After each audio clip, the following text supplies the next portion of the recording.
Sounds good.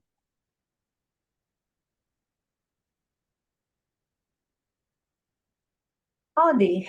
Welcome to the SmartGate Center webinar titled Geomagnetic Disturbance Analysis, Large-Scale Storm Modeling and Automating Analysis of Geomagnetically Induced Currents. I'm Andrea Kishney from the SmartGate Center. First, let me ask you to send a question in the Q&A window anytime to get it addressed at the end of the presentation, or raise your hand with the hand button in the Zoom window if you need an urgent clarification. And I will allow you to unmute yourself and ask the question, or share your comments during or after the talk. The presenter today is Dr. Jonathan Snodgrass, a senior research engineer at Texas A&M University, working on the team of Professor Tom Overby in the area of large-scale electric power systems. He received his bachelor and master's degrees at Texas A&M University, and the master's and PhD degrees at the University of Wisconsin-Madison in electrical engineering. His primary research area is in power system network planning and resilience, with current projects focusing on the impact of high-impact low-frequency events such as GMD and EMP on the electric grid. He's also interested in electric vehicle integration, combined transmission and distribution system simulations, optimization, power system markets, and microgrids. In addition to Texas A&M, he also worked at Zaki Engineering Corporation in Amarillo, Texas, designing simple and combined cycle natural gas power plants. Jonathan, take it away. Excellent. Thank you, Andrea. Let me pull up my slides.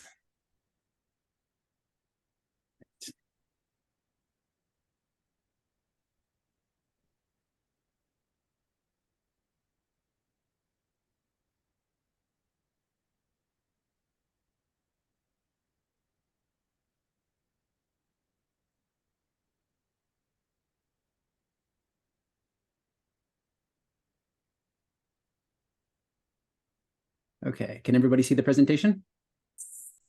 Excellent. All right.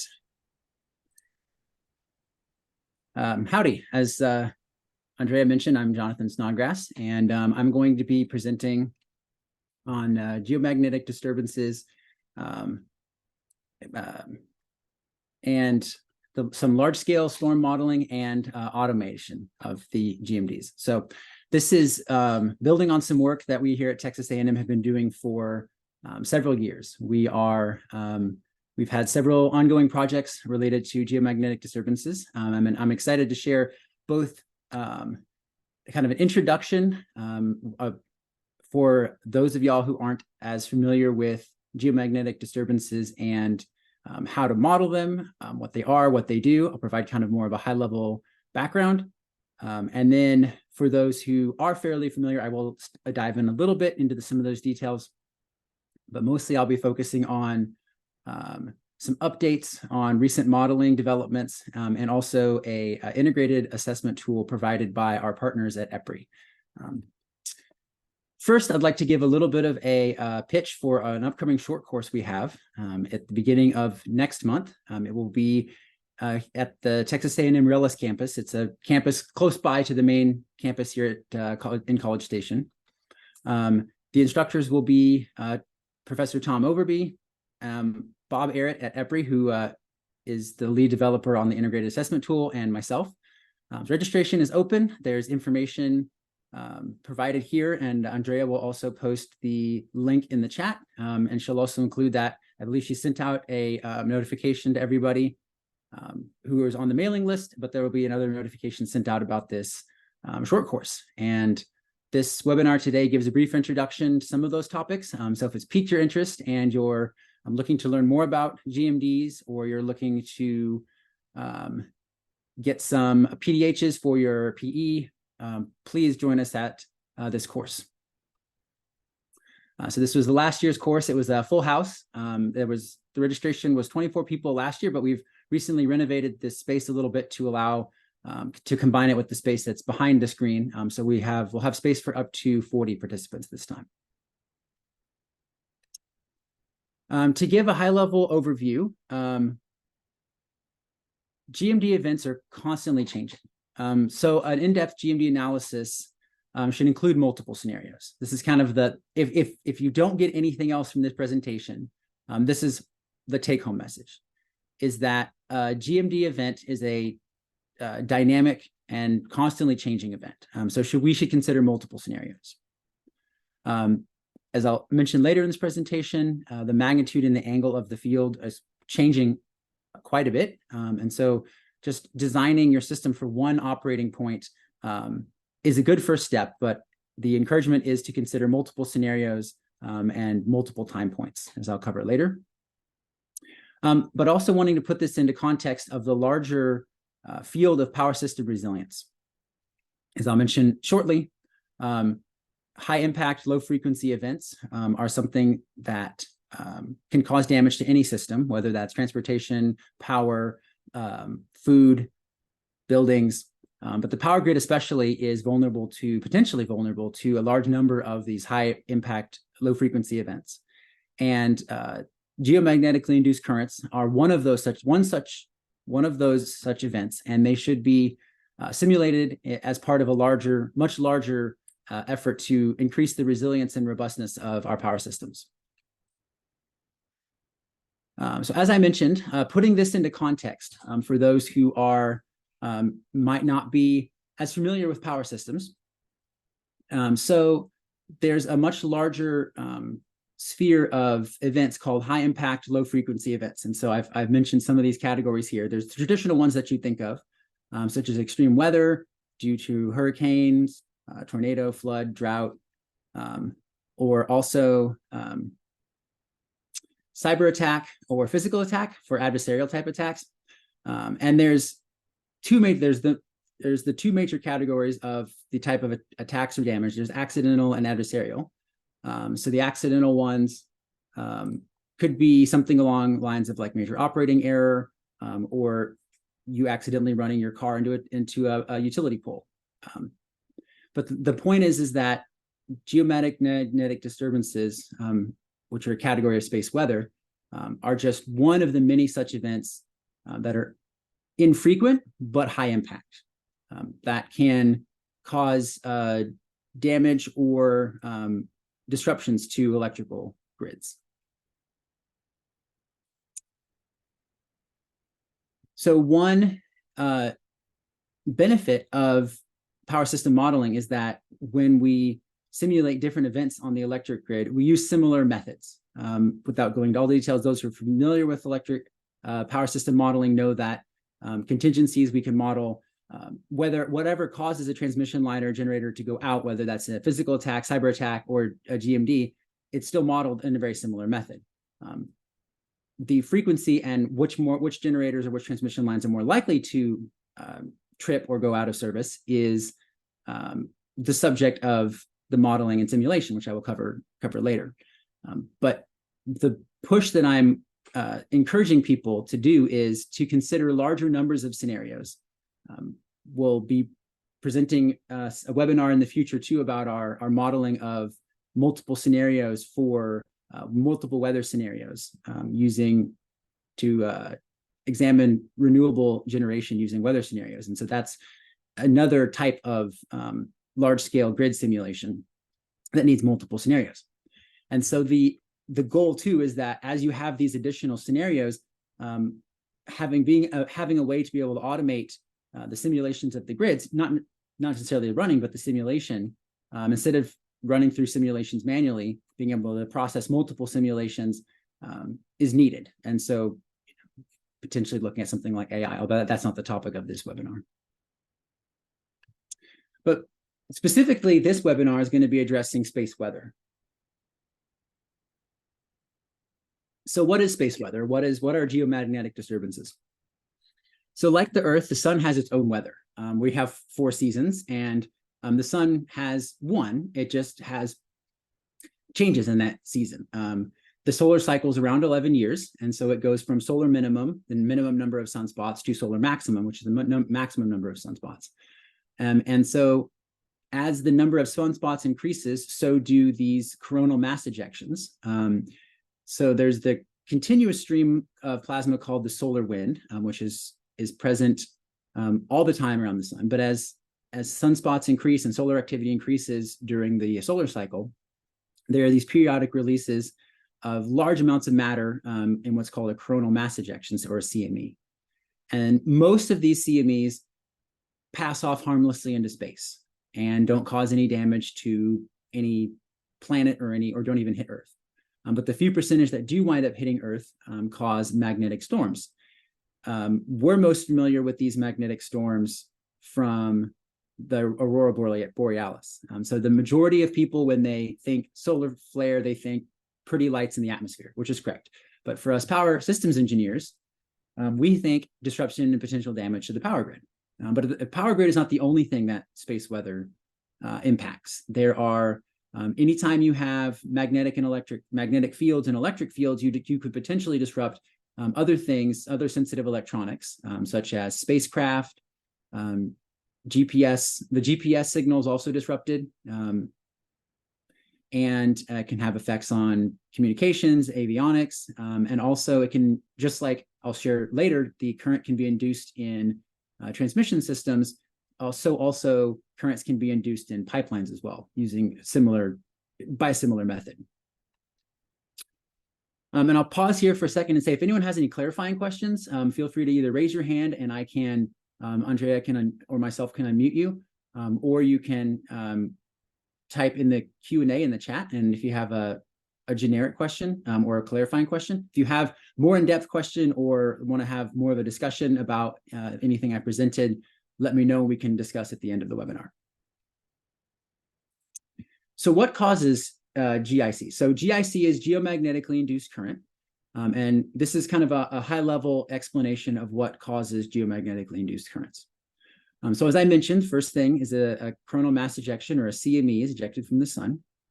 And that ball of plasma interacts with, it causes rapidly changing magnetic fields. And those magnetic fields interact with Earth's magnetic field. And those changing magnetic fields induce an electric field at the surface, step number 4 here. And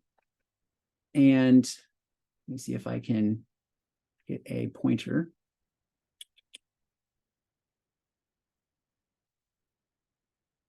Spotlight. Okay, perfect. So this induced electric field at the surface of the Earth can induce current, or geomagnetically induced current, in long conductors.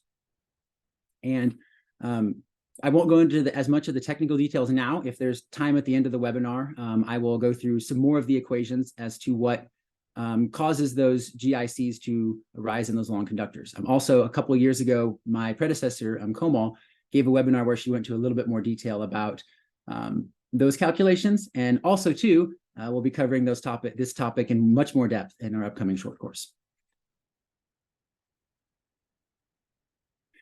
From those geomagnetically induced currents, they're low frequency, so they're quasi-dc, so they're less than 0.1 hertz, and so we model them as DC in our simulations. And so you might be asking yourself, well, if the power grid is AC, why do we care about these DC currents? The first and foremost reason is because they can cause half-cycle saturation in transformers. I'll pause for a second and think back to your signals and systems class from undergraduate, and you can think why.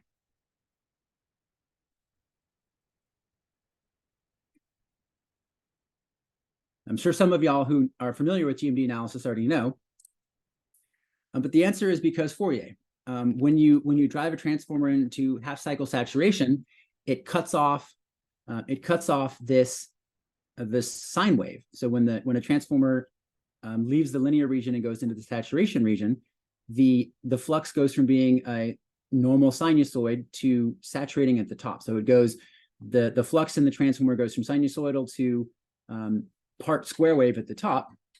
And if you think back to your signals and systems class, Fourier series, all waveforms can be represented by a sum of sine and cosine waves. And so most people, including myself, do not have the Fourier series for a sine wave memorized, but it's an infinite sum of an increasing number of increasing number of harmonics. And so the magnitude of the harmonics decreases as the harmonics increase by this 1/n term, but they're present. And those harmonics can be modeled as increased reactive power losses. And you also might think to yourself, well, why is this?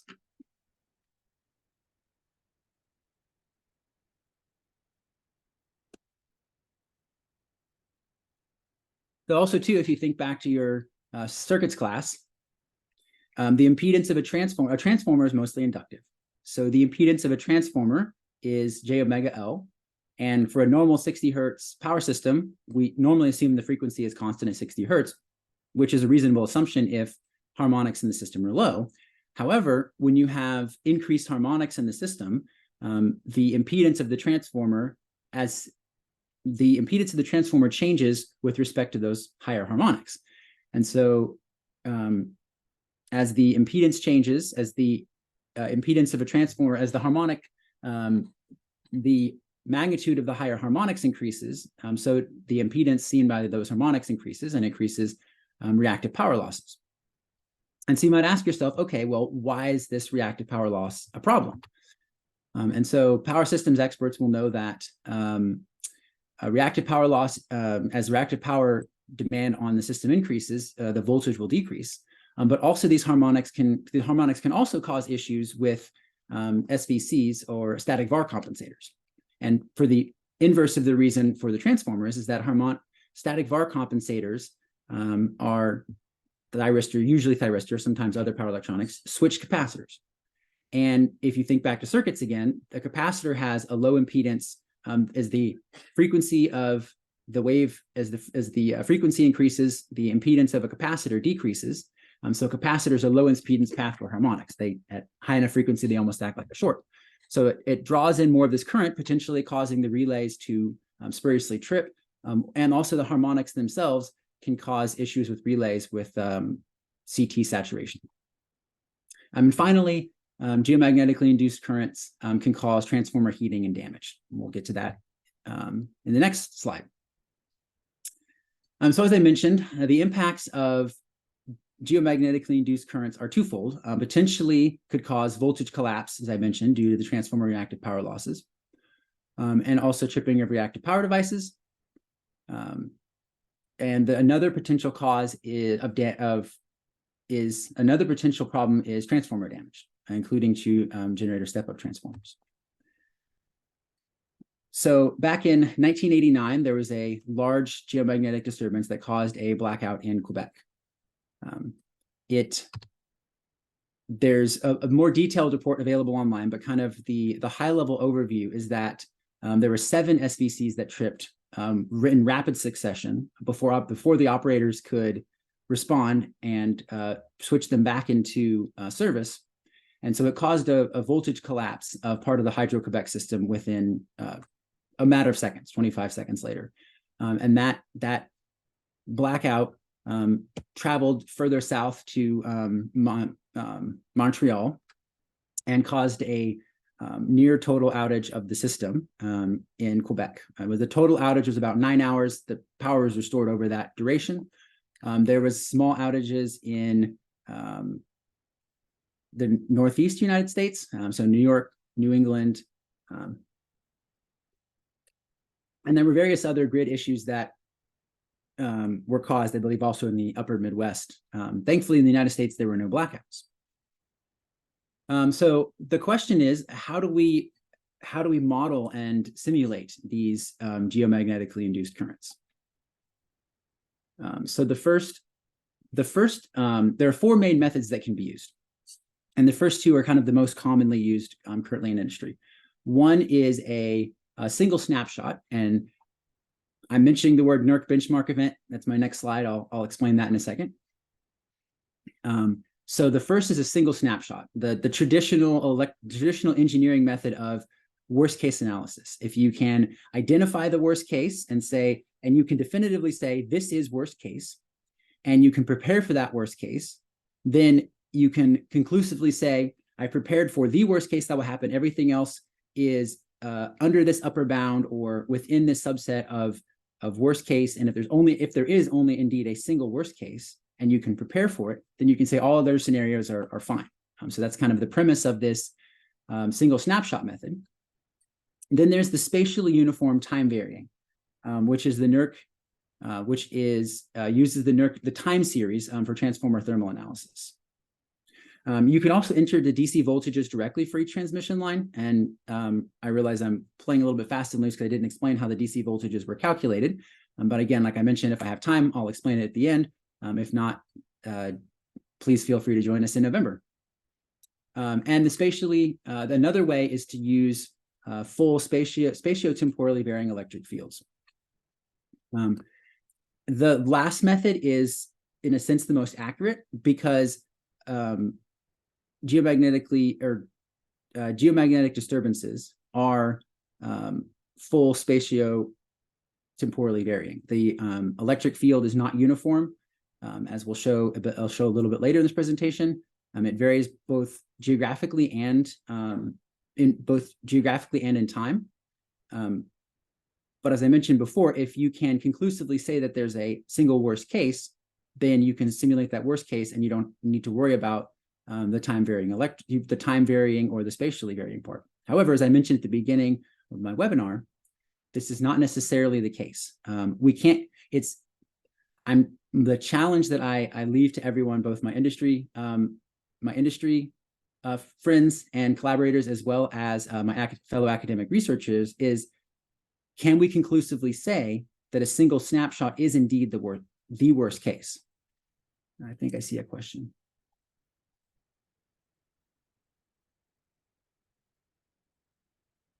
Good question. I think I'll address this one at the end. So let me keep moving. Perfect.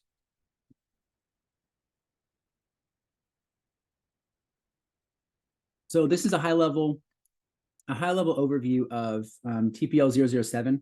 For those who are familiar with GMD analysis, TPL-007 is the NERC standard that governs studies, analysis, and mitigation of geomagnetically induced currents and GMD events. I have some supplemental slides that I'll release after this presentation, and kind of give a little bit more information about TPL-007. But the gist is that all utilities were required to conduct an assessment to determine if their system was vulnerable to geomagnetically induced currents. And most of the studies use the worst case method. And so they take the peak of the waveform I will show next, and they will study, they'll take the peak magnitude, and they'll find the worst case angle for each transformer in the system. And they'll use that to determine the worst case GIC flows and transformer megavar losses. And so the peak is about 8 volts per kilometer with a kind of a 12 volts per kilometer hotspot. And that'll show that in the next couple of slides. And so then if there are transformers that exceed a 75 amps per phase threshold that's set by NERC, then a further thermal assessment is completed. And so this uses the full time series E field that I'll show in the next slide. And so after there's a couple different methods that can be used. One is if your simulation software does not include directly include GIC calculations, you can modify the AC power flow you can modify the transformers by adding additional megavar losses at those transformer buses to simulate the effect of the GIC flows in the system. Or if your simulation tool can directly include those megavar losses in your power flow, you can use that option as well. So the megavar losses that are computed are used to calculate the decrease in the voltage at buses to find violations of system operating limits. So whether there are transmission lines or transformers that are overloaded due to the extra megavar flow, or whether there are bus voltage limits that are violated as a result of the GMD. And so any violations that identify require a corrective action plan.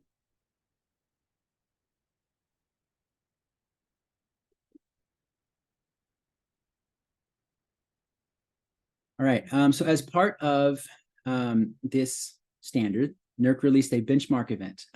So based on calculated E-field waveforms from magnetometer measurements and some GIC measurements from the 1989 storm, NERC released this waveform.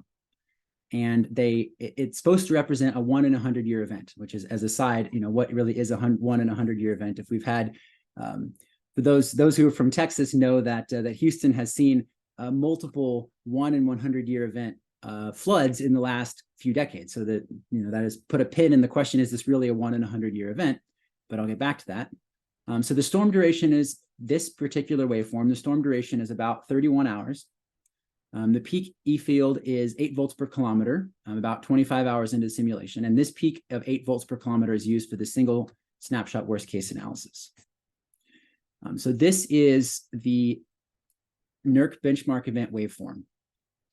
And I'll pause here for a couple of seconds so y'all can think about GMD analysis. And so for those who are very familiar with GMD analysis and GMD and GIC analysis, you know this, you've seen this waveform, you know this waveform, you've used this waveform. But even for y'all who are very familiar with this, if you pause and think about using a single snapshot analysis versus a time series. So what you might notice is that unlike some natural disasters or severe weather events like a tornado, a GMD event is long. And so this is, I apologize, this is time in hours. I forgot to update this slide. But this is in hours. And so it's 31 hours. I can do quick math. So it's about 31 hours long. It's longer than a day. And there's multiple points in this waveform where you see a fairly large electric field magnitude. And so the question that I want to pose to everyone is a single snapshot analysis really the worst case? And you might say to yourself, yes, it is. And there is a good probability that it is.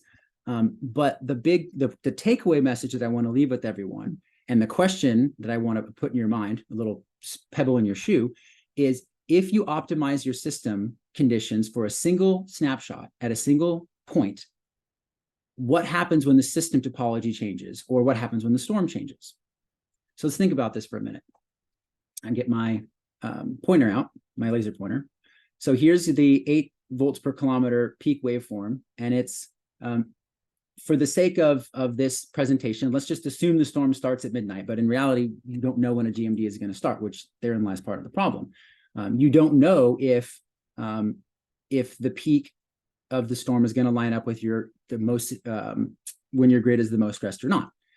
And the conventional wisdom is to say, that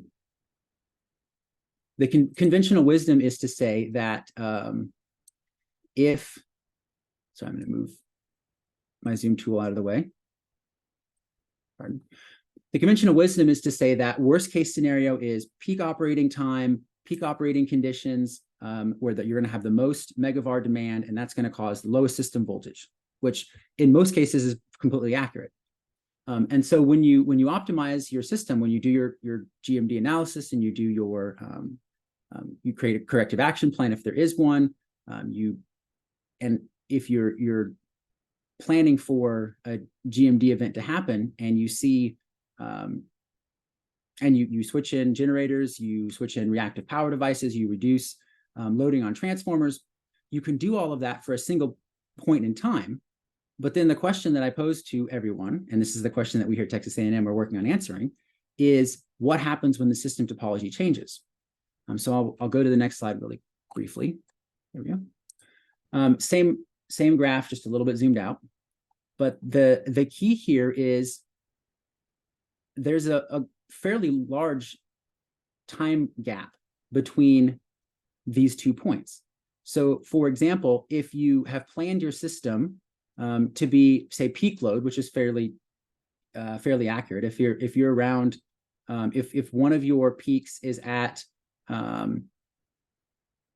21 hours, so it's system load, the system peak But what happens, say, and so let's say you optimize your system to operate at this one particular point.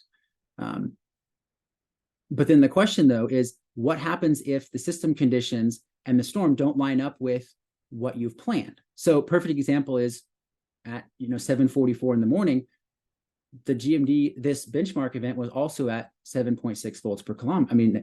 Volts per kilometer. And if you've planned for your system to have additional capacitors switched in and generators that are operating, you reduce the generator megawatt output such that you can have more available VAR capacity. What happens if you're not at your system peak load, you're at your system minimum load, say, or at the early hours of the morning? Well, what happens if that generator that you're planning on using for VAR support is actually turned off because of unit commitment? What happens if the capacitor banks that you were planning on relying on your megavar support are also switched off because the system is at a low load condition? And so this is a bit of food for thought. And do we have the answers to these questions? Not yet. This is something that we're working on. Now, am I suggesting that the TPL-007 study is all wrong and that we should, completely throw out our analysis? No, not at all. I think it's very useful, and we at A&M have been involved in helping utilities with some of those studies. But the question to ask, especially those who are on GMD planning teams, is a single snapshot really the worst case? And I might argue potentially not. So the other question too is the NERC benchmark event the worst case? And so I'll put a pin in there for a second.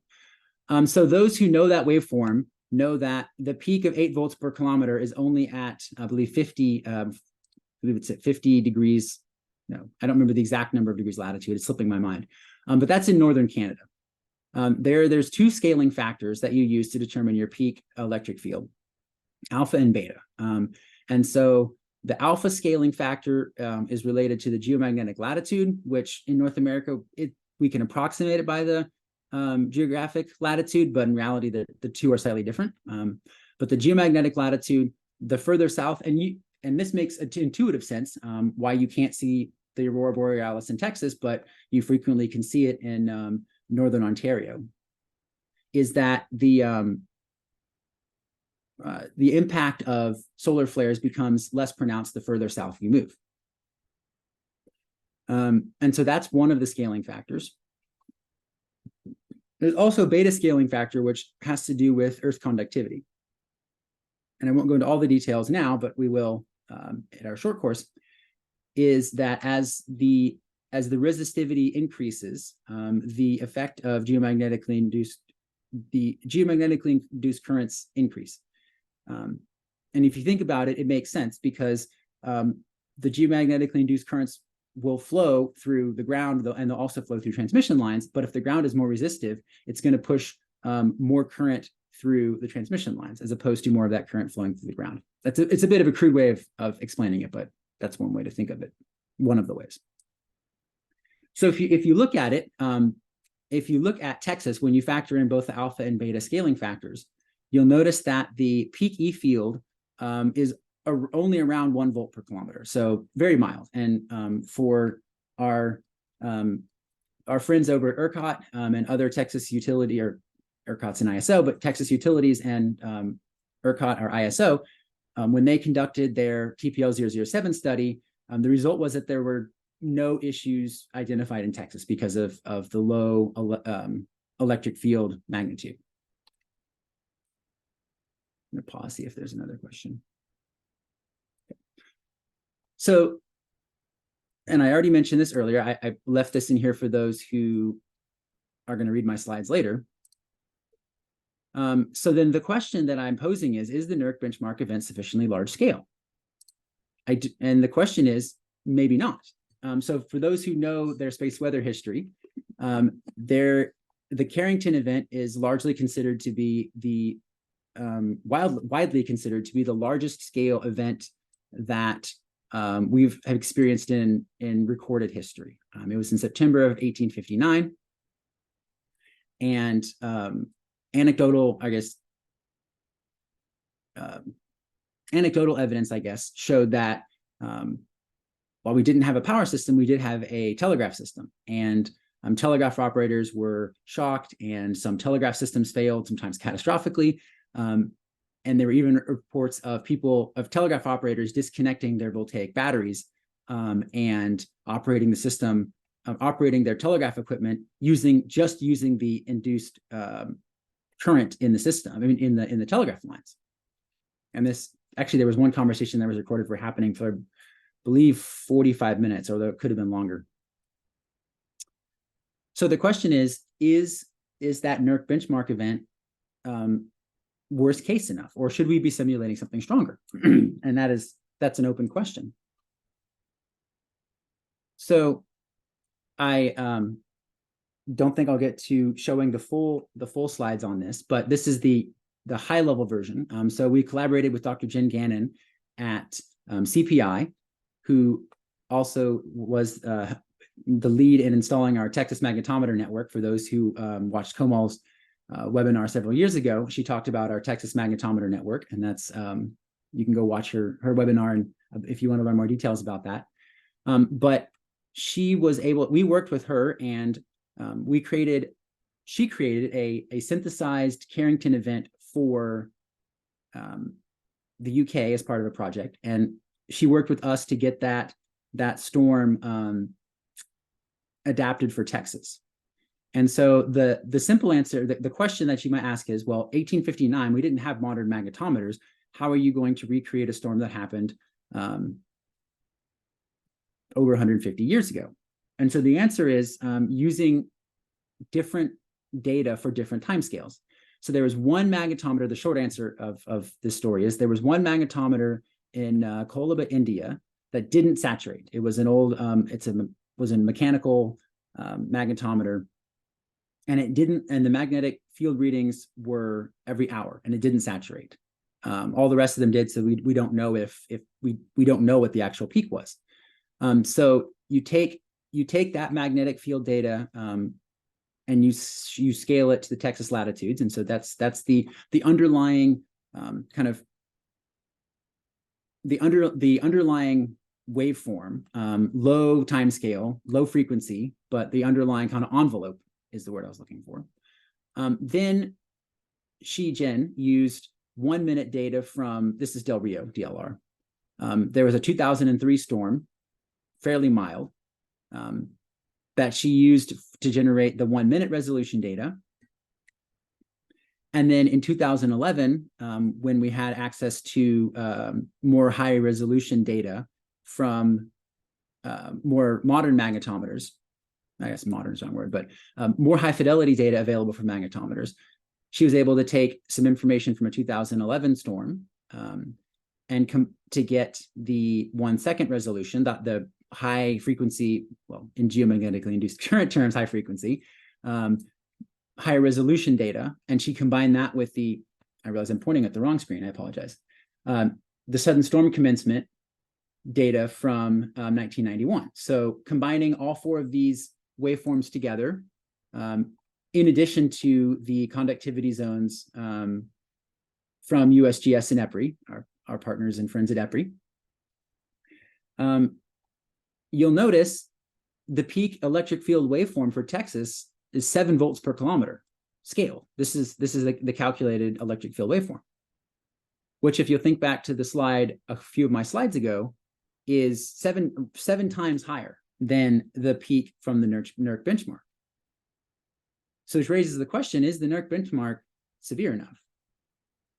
But then you'll also look at this waveform and you realize it looks different. It looks a lot different from the NERC benchmark event. The NERC benchmark event had several high voltage, fairly high voltage peaks that were nearing 6 or 7 volts per kilometer, whereas this synthesized Texas waveform only has the synthesized Carrington waveform in Texas, over Texas, the footprint of Texas, only has one very short duration point where the electric field waveform reaches a high duration. So then this is kind of the crux of the questions that we're both trying to answer here at A&M with our ongoing research projects, as well as the key take-home message that I want to leave with, as we say in Texas, all y'all, is, should we be considering only a single snapshot, or should we be considering full time series waveforms, multiple full time series waveforms, as well as multiple time series waveforms for geomagnetically induced current analysis? And I would propose the answer would be yes. Am I saying we need to redo TPL 007? No. I think it was a good study. It was substantially better than what we had before, which was nothing. It's actionable. It's a good standard. The question, though, is that if we're going to, as part of this larger effort of power system resilience and making our grid more resilient and robust against high impact, low frequency events, can we create these a way of simulating multiple scenarios, a way of being able to automate these analyses instead of running, a single snapshot analysis manually through our grid using, either by hand or not calculations, but you running software more or less manually. And I'll put that pin of that thought in your brain, and the answer is yes, we're moving in that direction. So there's two ongoing fields of work here at A&M.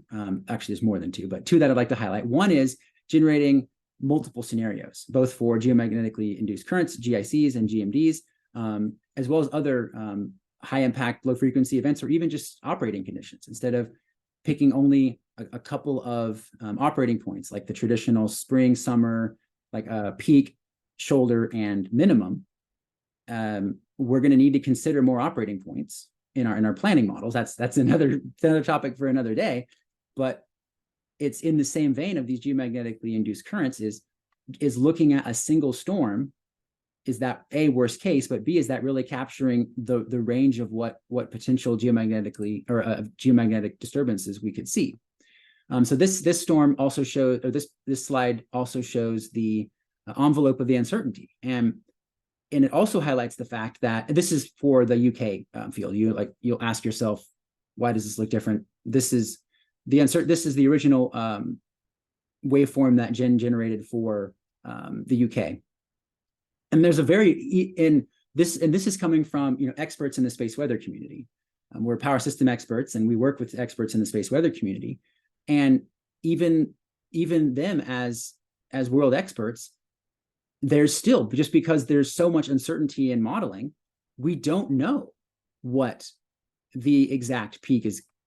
We don't know what the exact peak is going to be.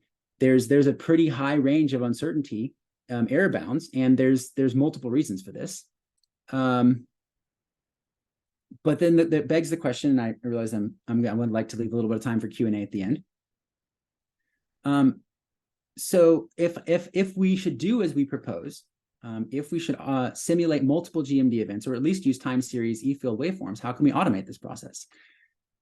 And so these next three slides are from our partner, Bob Arrett at EPRI. And so this is a little tiny preview of some of the things he's going to present at the short course.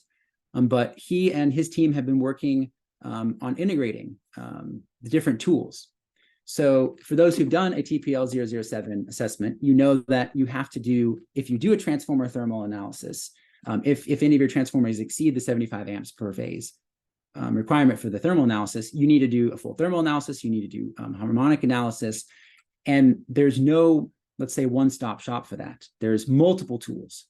You have to go calculate your electric field. If you go from magnetic to electric field, or B to E, you have to use your transformer thermal analysis. You have to calculate harmonics. You have to calculate the GIC flows themselves.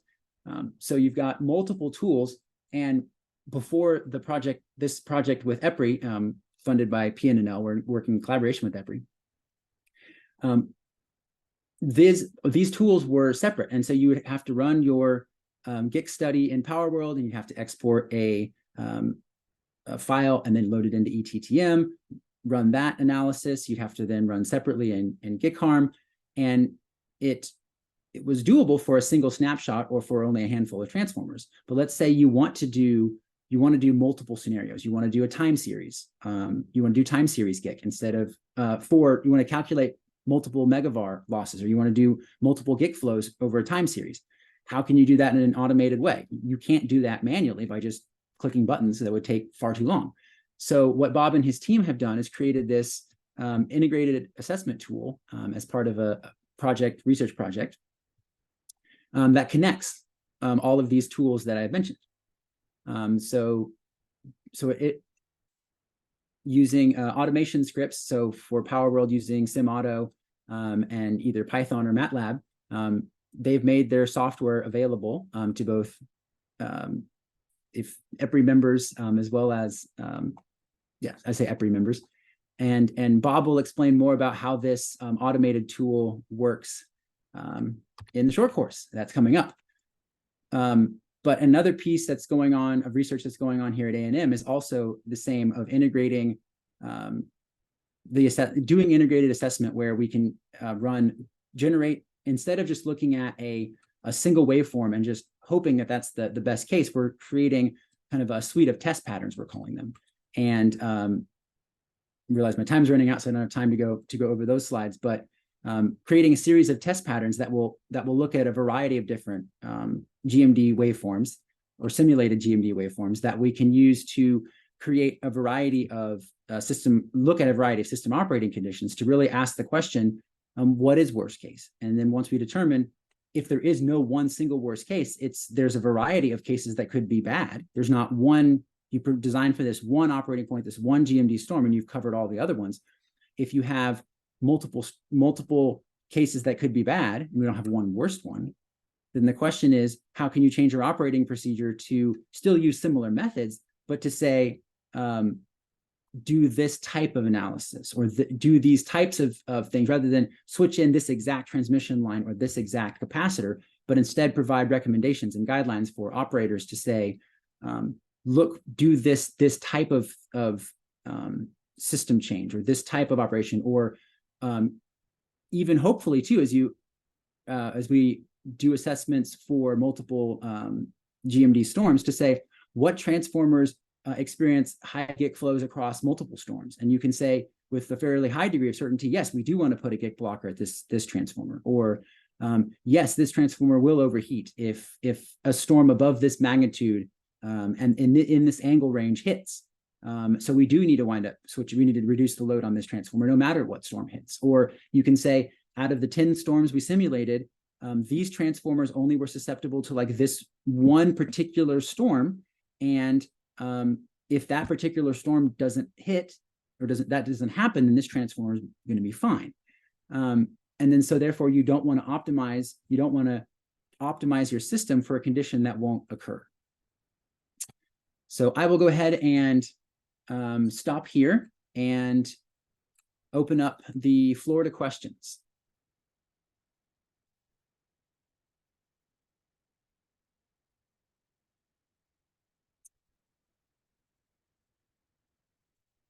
There is a question in the Q&A window about two sources of GICs.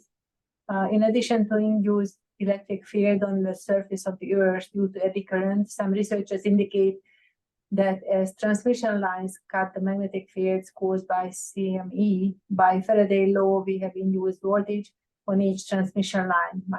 The question is, if these two sources of GIC separate and should be studied separately, or they are the same, using one is consistent with the other one.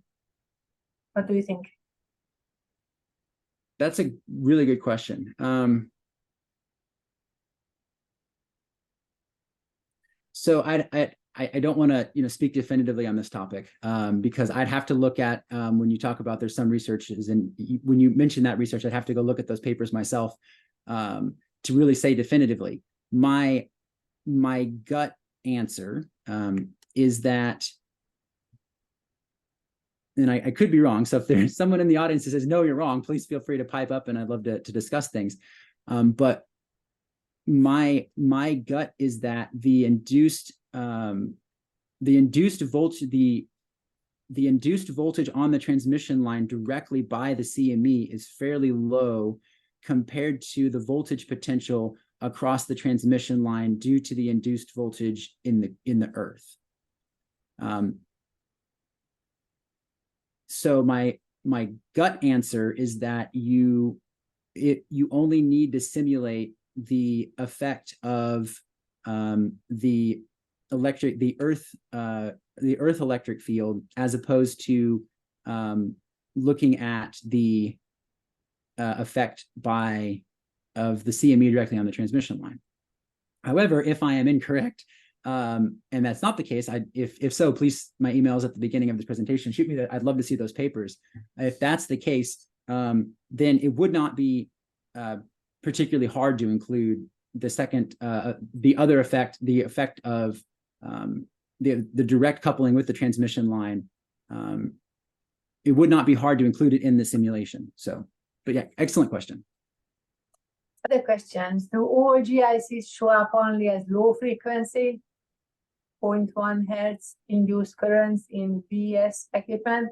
Do STATSCOMs have the same vulnerability as SVCs for GISs outside the TPR standard requirements? How quick can these studies be performed to be able to conduct real-time studies and develop mitigating actions quickly enough?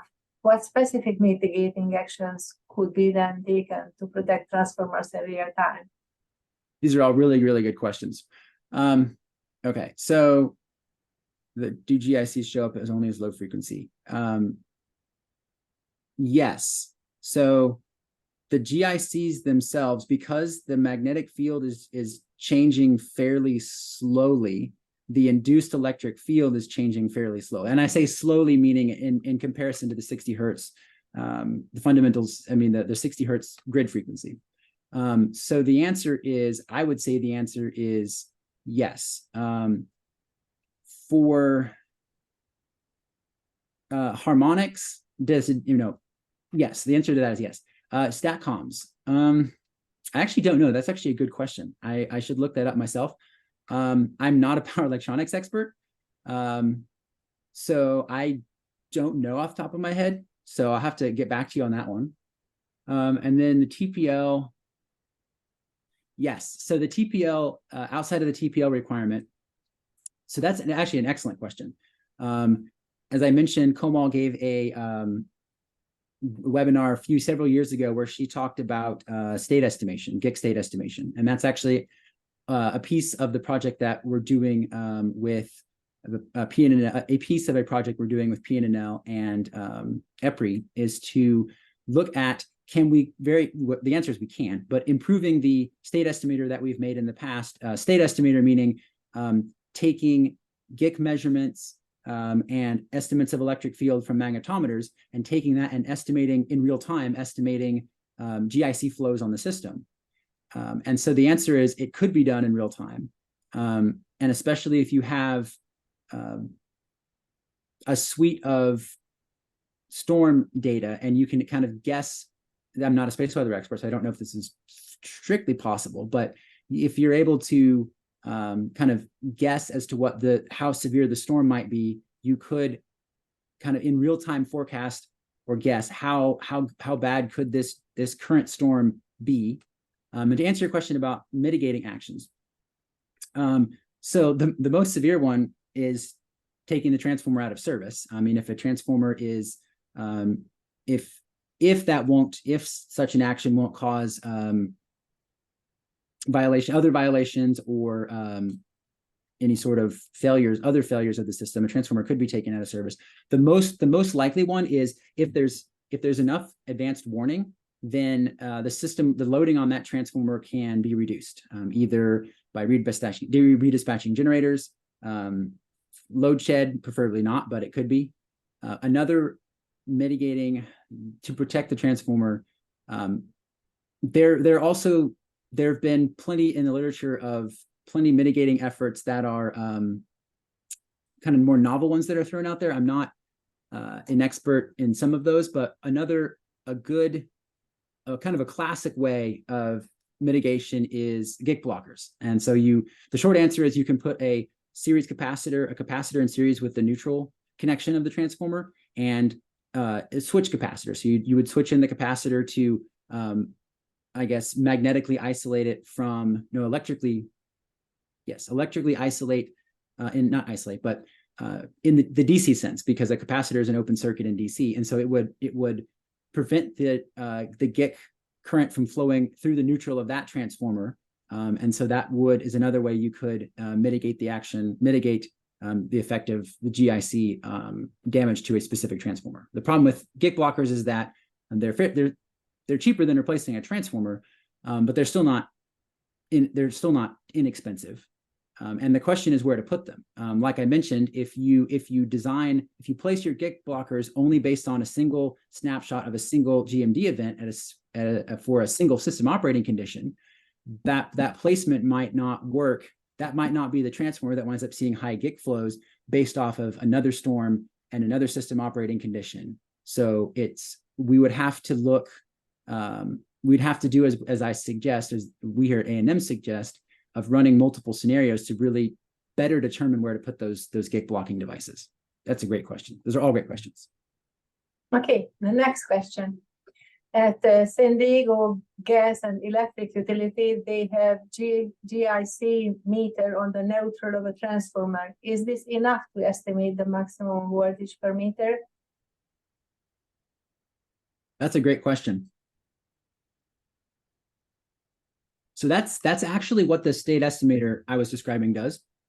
So if you take your GIC measurements and you have an accurate system model, and I pause there because I say the system models are never perfectly accurate because there's always uncertainty in the substation grounding resistance and the earth conductivity model. But that aside, if you have your GIC measurement and you know the impedance of the line, the system topology, and your model is accurate enough, you could calculate the volts per kilometer over that transmission line. Now, when you say the max volts per kilometer, if you're saying projecting into the storm, like, okay, at 2 o'clock right now I've got 10 amps of GIC flowing in my neutral and my transformer. How bad is it going to be 5 hours from now? I don't think you'd have enough information for that. But you'd have to incorporate space weather predictions from NASA for that particular storm to really guess what the future is going to be. Okay. The last question is about the Epley GMD tool. Someone. Yes. Hey, Harvey. Good to hear from you, Harvey. So it's right now, Bob is just calling it the integrated assessment tool. I will get the link for that soon. I'm going to be, there it is. So Bob will make it available. The EPRI team will make the code available online. It's in its beta stages right now. So the answer is it's going to be available for use fairly soon.